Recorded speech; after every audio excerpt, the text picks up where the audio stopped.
চলছে। সমস্ত উপদেষ্টারা তাদের এনজিও সম্পর্কে ধারণা আছে, কিন্তু রাষ্ট্র পরিচালনার ধারণা নেই। দেশ আজকে আইন শৃঙ্খলার যে অবনতি হয়েছে, তাতে আজকে অভয়ারণ্যের সৃষ্টি হয়েছে এবং সন্ত্রাস, চাঁদাবাজি, মব সৃষ্টি, যাই আমরা বলি না কেন, আজকে দেশের মানুষের কোথাও কোনো নিরাপত্তা নাই। প্রত্যেকটা মানুষ, সমাজ, নারী সমাজ হেনস্থ হচ্ছে পথে ঘাটে।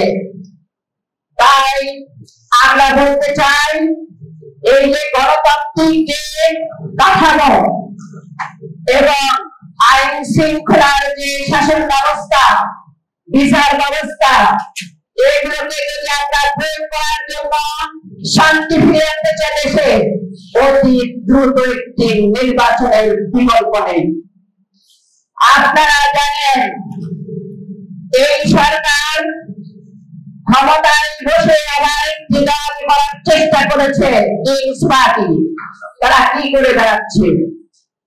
আজকে বিএনপির বিরুদ্ধে যে অপপ্রচার হচ্ছে বিভিন্ন পর্যায়ে, দেখা যাচ্ছে যে বিএনপি ঠিকই, যেটা প্রমাণিত হচ্ছে, ছোটখাটো বিষয় হোক আর বড় বিষয় হোক, সেটা কিন্তু সঙ্গে সঙ্গে সেটার একটা রিয়াকশন হচ্ছে। কিন্তু অন্যান্য দল যারা বিএনপির নামে করছে, আপনারা দেখছেন ওরা দলে সেটার কোনো বিচার নাই, বিকার নাই।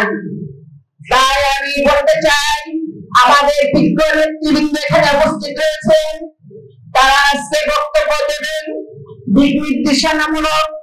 আমি শুধু এইটুকু বলতে চাই যে আগামী দিনে যত এই সরকার রেন্ডি করবে, নির্বাচন দিবে, ততই দেশের পরিস্থিতি অস্থিতিশীলতা বৃদ্ধি পাবে, মানুষের জীবন মান নিরাপত্তাহীন হয়ে পড়বে।